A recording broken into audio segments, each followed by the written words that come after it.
So I'll just use a small tool that comes up. I'll use the screen.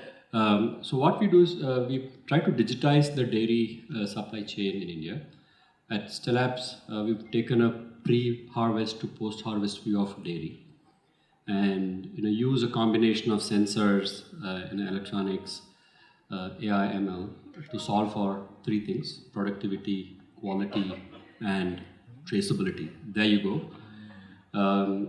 Solve for this, and it's a pretty big segment. I just get this slide right here.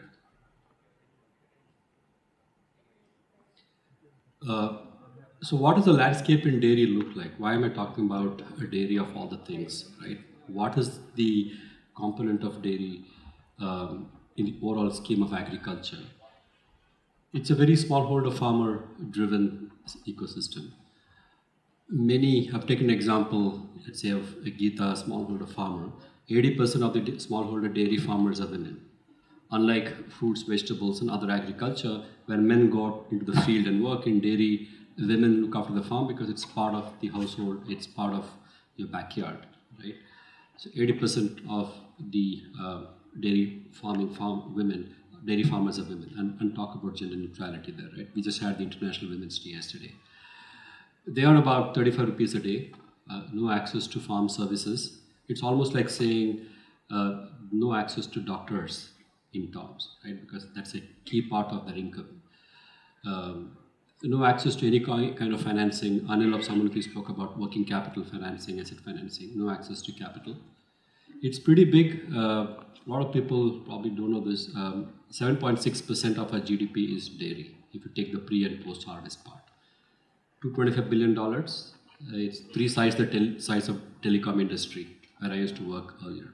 So if you put all the telecom industry put together, multiply into 3, you get the dairy industry. I just noticed the timer hasn't started, so someone probably has to do the timekeeping. So I'm going to challenge the time when it comes up.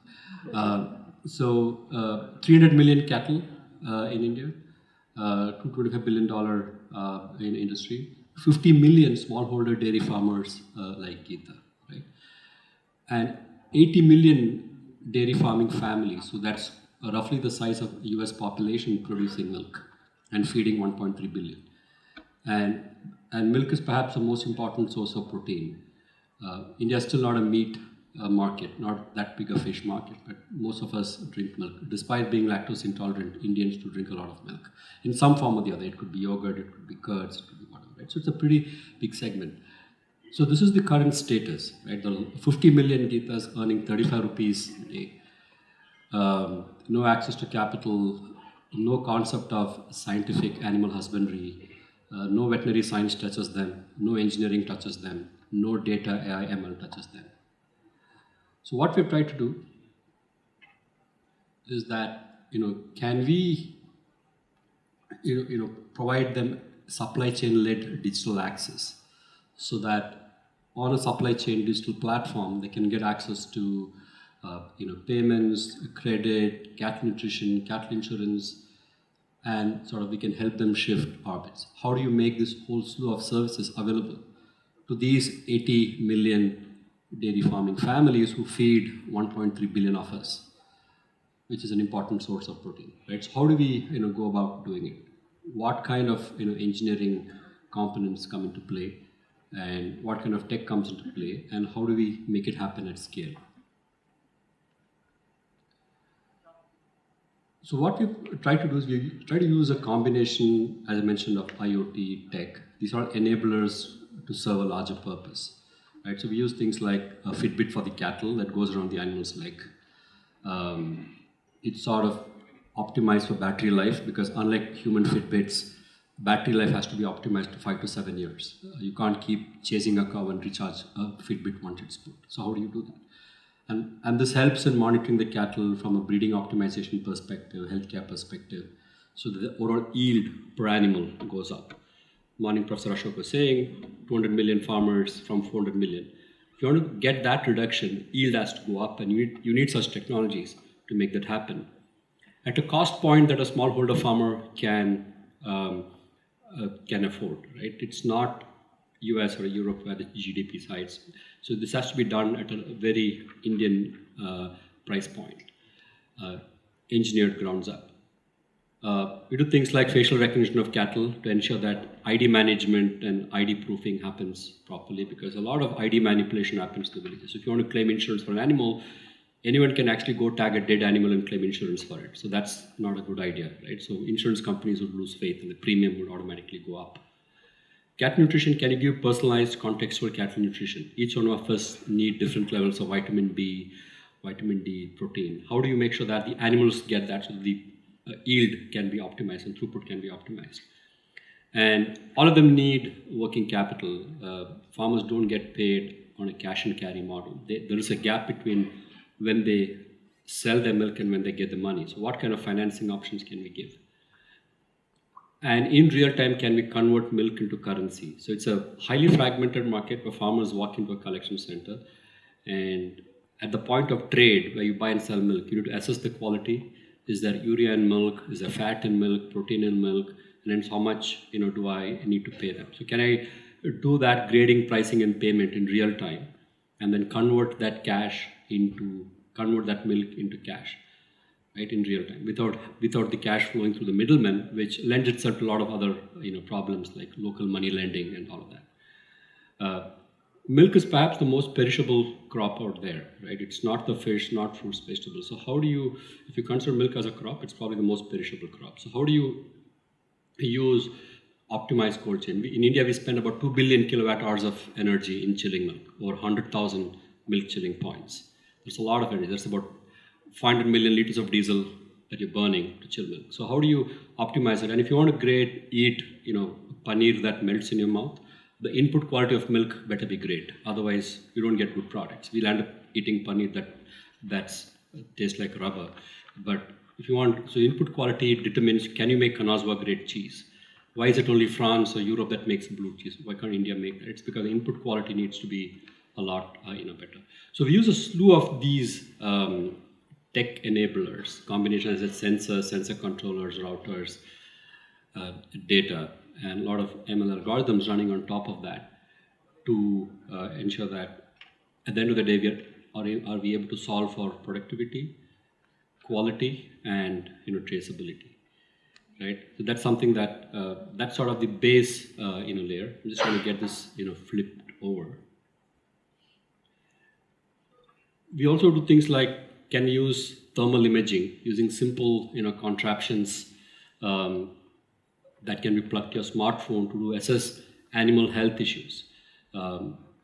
Just like human beings, the temperature of the animal body changes at different parts. So can you assess, does the animal have any issues based on thermal imaging? Does it have any musculoskeletal problem? Does it have infections?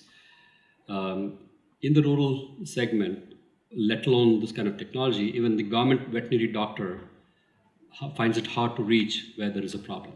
So can we use some of this tech to help solve the problem? Because otherwise, the yield per animal goes down, the per head productivity goes down.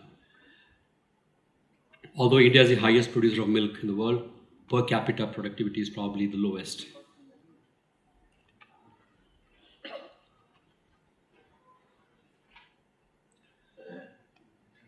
Also, there's an operational element in it. All the good tech is good, but how do you operationalize it? So we need people to collect data. At the farm side, we collect about 150 parameters. So can we use existing people and Uberize them onto our platform? People like artificial insemination technicians, para-vets, vets, farm intervention technicians, so that you're not just dependent on the enterprise employees and contractors to collect data. Can you actually use people who are already out there, equip them with a platform and a digital interface through which you can start collecting data, so that for them it's an improved efficiency with which they can tend to these animals, and for us it's free bandwidth to collect more data. So can we do this? Again, as I mentioned, it's a highly fragmented supply chain. It's not the US or Europe style large farms, very small farms. So you need automation across the supply chain to ensure that adherence to supply chain integrity is maintained. Grading, pricing, and payments happen in a very foolproof manner, because a lot of hanky-panky can happen. People removing fresh milk, adding water into it. how do you prevent it? So at every point, you need checkpoints, IoT-led checkpoints to ensure that, be it the cold chain or be it the procurement systems, these are sort of very easily measured.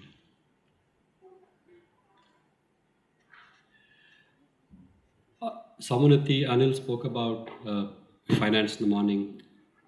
60% of them are new to credit. So we use, data, and we've developed something called as a MOVE score to enable underwrite to help underwrite risk better. So that when someone wants cash, you can actually use all the IoT data to underwrite insurance and credit risk better. So that if someone wants a cattle loan, it doesn't matter if he has taken an MFI loan before. It doesn't matter if he's part of an SHG.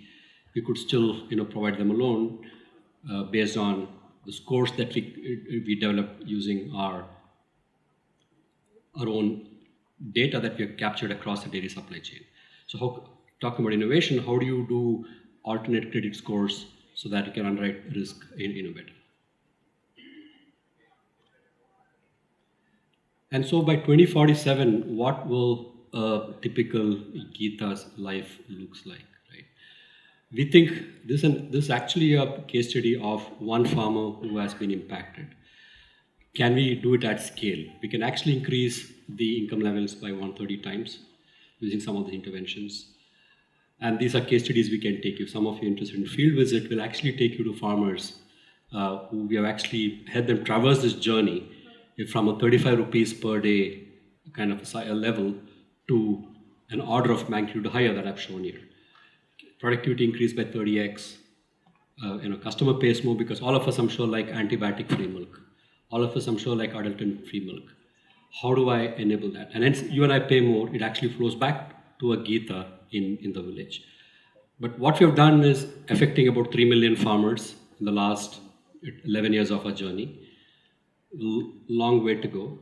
And I think we can actually do it in a very sustainable manner by optimizing carbon footprint, by optimizing energy consumption, and ensuring that a lot more Gitas can thrive. So my vision is to see how can we do this at a significant scale, not just a few thousands, a few lakhs, but can we do it in a few millions?